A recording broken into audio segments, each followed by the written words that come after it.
अस्सलाम वालेकुम। आज के लेक्चर में हमारे पास वेरी इंपॉर्टेंट टॉपिक है पर्पस ऑफ इवैल्यूएशन। जाहिर है इवैल्यूएशन जो की जाती है किसी भी टेस्ट में कहीं पे भी, तो उसका एक पर्पस होता है। ठीक है, तो क्या पर्पस होते हैं वो हम कुछ 10-11 जो उसके पर्पस हैं वो हम डिस्कस करेंगे आज। ठीक है, तो सबसे पहला है आपके पास जिसको हम कहेंगे सिलेक्शन ऑफ डिसीजंस। ठीक है, सिलेक्शन, ठीक है, सिलेक्शन ऑफ डिसीजंस, डिसीजन। ठीक है, यानी कि सबसे पहला है, ठीक है, सिलेक्शन ऑफ डिसीजन यानी कि इंतखाब के फैसले। आप इसको उर्दू में कह सकते हैं इंतखाब के फैसले करना। ठीक है, ये आपके पास इसका मकसद है पहला। ठीक है, इसका पर्पस ऑफ इवैल्यूएशन है।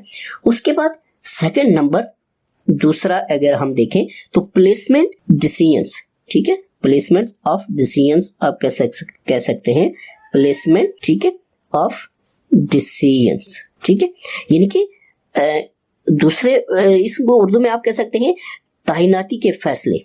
ठीक है, तैनाती के फैसले इसको हम कह सकते हैं। ठीक है, यानी कि तैनात करना फैसले को, प्लेसमेंट ऑफ डिसीजंस। ठीक है, उसके बाद थर्ड नंबर है आपके पास तीसरा, ये क्लासिफिकेशन। ठीक है, किसकी? इसकी क्लासिफिकेशन करना, क्लासिफिकेशन। ठीक है, क्लासिफिकेशन करना, या आप इसको कह सकते हैं ग्रेडिंग। ठीक है, grading of students, grading of students. ठीक है, यानी कि प्लेसमेंट्स आपको पता है कि जब बच्चे की इवैल्यूएशन की जाती है तो हम देखते हैं कि उसकी प्लेसमेंट यानी कि वो किस ग्रेड में, प्लेसमेंट इवैल्यूएशन के बारे में हमने प्रीवियस लेक्चर में पढ़ा था, तो वही इसका होता है मकसद कि हमने देखना है कि बच्चे को किस ग्रेड में हमने प्लेस करना है, किस ग्रेड में रखना है। उसको एडमिट करने से पहले प्लेसमेंट टेस्ट ली जाती है। ठीक है, तो डिसीजन की सिलेक्शन करना ये मैंने आपको बता दिया। तीसरा है क्लासिफिकेशन या ग्रेडिंग ऑफ स्टूडेंट, स्टूडेंट की ग्रेडिंग करना या उसकी क्लासिफिकेशन करना। ठीक है, ये भी इसका पर्पस है। उसके बाद 4 है आपके पास ये 4 रेमेडियल डिसीजन। ठीक है, रेमेडियल डिसीजन।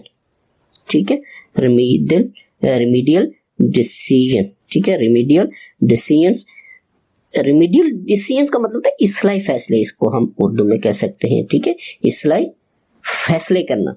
ठीक है, जाहिर है कोई भी इवैल्यूएशन करते हैं तो फैसला करना कि क्या क्या चीजें, क्या फ्लॉज हैं, क्या मसला है, क्या प्रॉब्लम है, तो उनके बारे में फैसले करना। ठीक है, उन चीज को, फ्लॉज को, जो आपके प्रॉब्लम्स हैं उनको दूर करना। कोई भी बच्चा है या कहीं पे भी किसी कंपनी में कर रहे हैं, किसी बच्चे की कर रहे हैं, कहीं पे भी, तो उस प्रॉब्लम्स को सॉल्व करने के लिए हम क्या करते हैं, ये इवैल्यूएशन करते हैं। ये भी इसका मकसद है। उसके बाद 5 नंबर है फीडबैक लेना।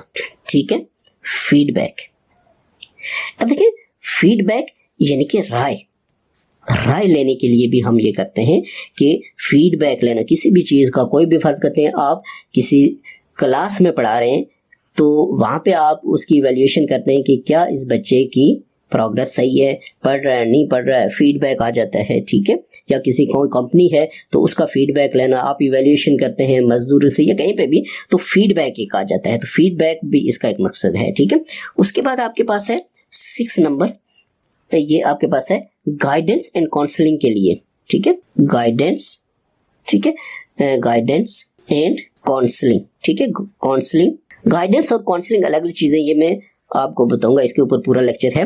तो गाइडेंस या काउंसलिंग के लिए भी हम इवैल्यूएशन करते हैं। ठीक है, फर्ज करते हैं कि आप इवैल्यूएशन करते हैं तो आपको पता चलता है ये प्रॉब्लम्स है किसी लेबर में है, किसी भी में, तो आप उसकी काउंसलिंग करते हैं, उसको गाइडलाइन देते हैं, उसकी गाइडेंस करते हैं उन लोगों की। तो फिर क्या होता है, वो प्रॉब्लम्स, वो मसाइल जो है वो दूर हो जाते हैं। या बच्चा है तो आप उसकी जब इवैल्यूएशन करते हैं, डायग्नोस्टिक इवैल्यूएशन करते हैं, तो उसके पीछे मकसद क्या होता है कि वो उसको डायग्नोज करना क्या क्या प्रॉब्लम्स है, फिर उसको आगे गाइड करना। ठीक है, ये भी इसका एक एम है। ठीक है, उसके बाद 7 है आपके पास इम्प्रूव लर्निंग। ठीक है, इम्प्रूव, ठीक है, इम्प्रूव लर्निंग। डेफिनेट बात है कि जब आप बच्चे की इवैल्यूएशन करते हैं तो आपको पता चल जाता है कि इसमें क्या प्रॉब्लम्स है, क्या मसाइल हैं। ठीक है, तो उसको किस किस जगह पे प्रॉब्लम है, तो आप क्या करते हैं, उसकी लर्निंग जो है वो इम्प्रूव होती है। जब आप उसके फ्लॉज उसकी जो प्रॉब्लम्स उसको दूर करते हैं तो बच्चे की जो लर्निंग है वो क्या होती है, वो डे बाय डे इम्प्रूव होती है। तो इसके लिए भी हम इवेल्युएशन करते हैं, ये भी पर्पज है इसका, ठीक है। उसके बाद 8 नंबर है इम्प्रूव इंस्ट्रक्शन, ठीक है, इम्प्रूव इंस्ट्रक्शन, ठीक है।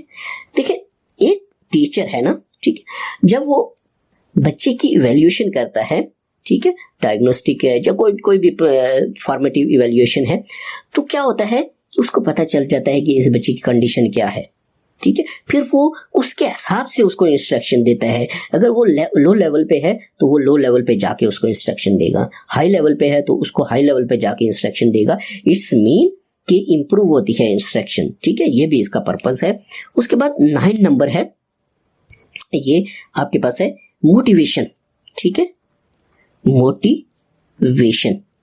तो डेफिनेट बात है कि जब कोई भी बंदा इवेल्युएशन करता है, डायग्नोस होती है कोई प्रॉब्लम्स, तो आगे वो फिर क्या करता है, देखता है कि ये प्रॉब्लम्स है कंपनी में या बच्चे में, या ये मसला है बच्चे की, तो फिर उसको क्या करता है कि उन चीज़ों के बारे में मोटिवेशन देता है, ठीक है। फर्ज करते हैं कोई बच्चा नहीं पढ़ रहा है, प्रॉब्लम है उसको, तो उसको मोटिवेशन दी जाती है कि पढ़ने के ये फायदे हैं, ये आगे जाके जिंदगी में बंदा कामयाब होता है। तो बच्चे की मोटिवेशन, यानी कि मोटिवेशन भी एक पर्पज होता है कि जब आप इवेल्युएशन करते हैं तो कुछ प्रॉब्लम मसले मसाइल हैं तो उसके बारे में बच्चों को मोटिवेशन देना, ठीक है, ये भी इसका पर्पज है।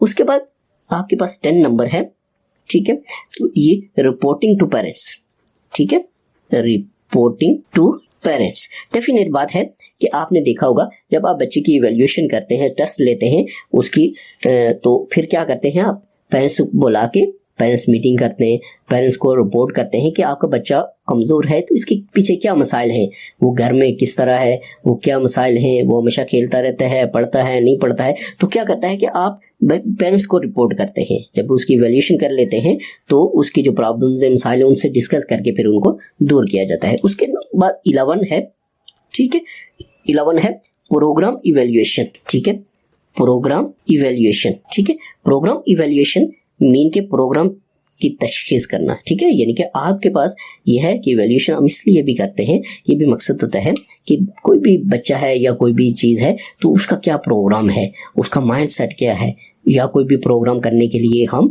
कोई भी चीज़ करने के लिए हम, कोई भी प्रोग्राम है या कोई भी मामला है वो करने के लिए हम क्या करते हैं, इवेल्युएशन करते हैं, ठीक है। तो ये 11 पर्पस थे ऑफ इवेल्युएशन के।